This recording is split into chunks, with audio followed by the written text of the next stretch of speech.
Est-ce que vous avez déjà senti dans votre verre de vin des arômes de pommes? Ce sont des arômes que vous pouvez sentir aussi bien au premier nez qu'au deuxième nez et qui sont plus ou moins marqués ou qui sont plus ou moins masqués par d'autres arômes que vous avez dans votre vin. Et ce dont je veux vous parler ici, c'est quelle est l'origine de ces arômes et à quoi ils sont dus. Alors, je vous avais parlé dans une précédente vidéo de l'arôme de beurre, et à la suite de ça, j'avais eu quelques questions sur d'autres arômes. C'est ce qui m'a inspiré de vous faire cette nouvelle petite leçon vidéo en quelques minutes, vous présenter qu'est-ce qui peut provoquer cet arôme de pomme. Le but, c'est qu'à l'issue de la vidéo, vous sachiez exactement à quoi ça correspond. Alors, première chose à avoir en tête, quand on parle d'arôme de pomme, déjà, il y a différents types de pommes. Vous avez des pommes qui sentent l'acidité. Alors quand je dis qu'ils sentent l'acidité, une saveur n'a pas d'odeur, mais quand vous avez une pomme qui sent un petit peu la pomme verte, on s'attend à croquer dans un fruit qui va faire saliver avec beaucoup d'acidité. Et vous avez d'autres pommes qui sentent plus le fruit plus mûr, voire carrément blette. Et vous avez différents types de pommes, en fonction de l'espèce de pomme, de la variété, qui vont avoir aussi des types d'arômes un petit peu différents. Alors moi, pour faire très simple, je vous fais le schéma suivant. Alors, vous voyez le schéma que je vous ai mis là? Donc ça, c'est l'acidité, et ça, c'est le sucre. Et là, je me suis amusé à mettre quelques types de pommes, pour les plus plantées, en tout cas les plus plantées en France. Alors, la pommelette, elle n'est pas plantée, bien sûr, mais ça, c'est des pommes qu'on trouve sur les arbres, et ça, elle est tombée depuis longtemps, on va dire. Donc ici, ce que j'ai là, la plus acide et la moins sucrée, c'est la pomme Granny, la Granny Smith, qui va être plus verte, et quand on croque dedans, ça fait saliver sur les côtés de la langue, on sent beaucoup de fraîcheur en bouche, ça, entre guillemets, ça pique un petit peu, donc c'est la fraîcheur de l'acidité. Ça va pas non plus jusqu'à piquer, mais vous voyez un peu la sensation. Et puis après, vous avez la Golden. Donc la Golden, qui a un petit peu plus pas forcément de maturité, mais plus de sucrosité en bouche, et un fruit un petit peu plus mûr. Et puis ensuite la Gala, donc on fait vert, jaune, rouge, et puis dans cette évolution, on descend le niveau d'acidité et on augmente le sucre. Vous voyez un petit peu l'idée. Et puis à un moment, donc toutes ces pommes-là, elles peuvent avoir le même destin de pomme qui est tombée de l'arbre depuis longtemps, ou qui reste chez vous, que vous avez oublié, c'est qu'elles commencent à pourrir, ou en tout cas devenir blettes. Et là, les caractéristiques de la pomme blette changent. Alors je ne sais pas si vous avez déjà croqué dans un pomme blette, mais vous allez avoir quelques arômes presque d'oxydation. C'est beaucoup plus désagréable, logiquement, en bouche. On n'a plus la fraîcheur du fruit qu'on peut avoir sur les autres variétés de pommes. Même si on est sur différentes variétés, on a toujours une certaine fraîcheur, heureusement. Alors, la question à se poser, c'est d'où provient ce type d'arôme? Ce qu'il faut savoir, alors déjà, c'est que l'arôme de pomme, c'est un arôme qui est classique sur le vin blanc. En général, on dit les arômes de choses blanches sont plus typiques des vins blancs, et les arômes de choses rouges, les fruits rouges ou les fruits noirs aussi, ou les fleurs rouges par exemple, sont plus liés au vin rouge. Pas toujours, mais c'est un petit peu un rapprochement qu'on peut faire.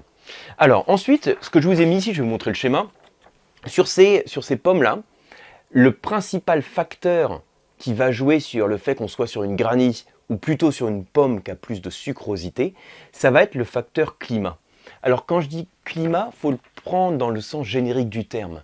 Certes, ça peut vouloir dire deux zones viticoles, deux régions viticoles qui sont plus ou moins éloignées, une qui est plus fraîche, on va dire dans le nord, une qui est un peu plus chaude, un climat plus clément dans le sud, et effectivement, un même cépage peut avoir des caractéristiques différentes en termes olfactifs. Sur le climat plus frais, je vais avoir des arômes plus frais, et sur le climat plus chaud, je vais avoir des arômes plus chauds.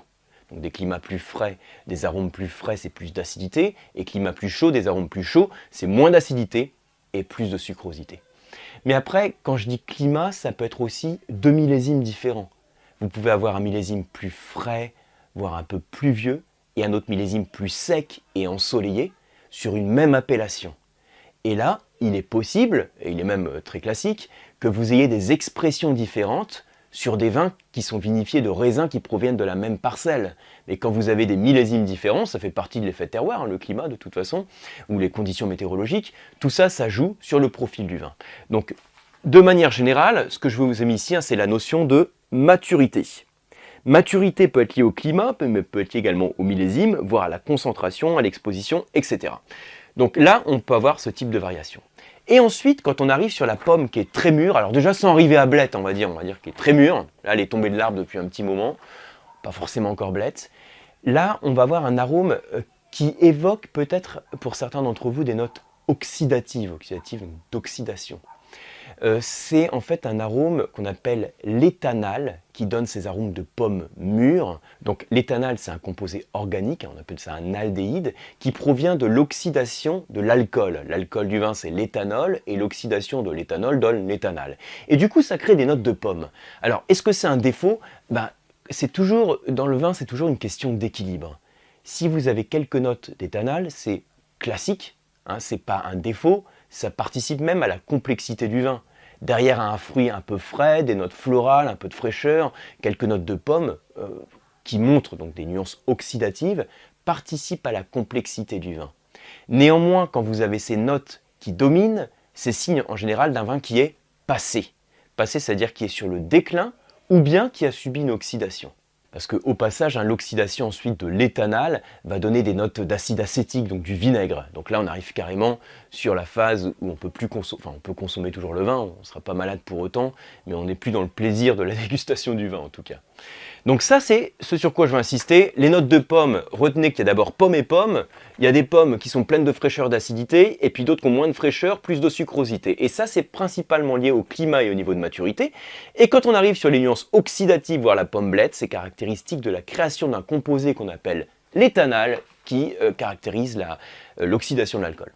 Au passage, s'il y a des amateurs, en particulier de vin du Jura, comme le vin jaune, ou pas forcément le vin jaune, mais sur des élevages oxydatifs, c'est assez classique de retrouver des notes de pommes mûres, de noix, voire de curry. Tout ça, c'est caractéristique des élevages oxydatifs, et quand c'est maîtrisé, ce qui est le principe des élevages oxydatifs, c'est simplement la caractéristique de l'identité du vin.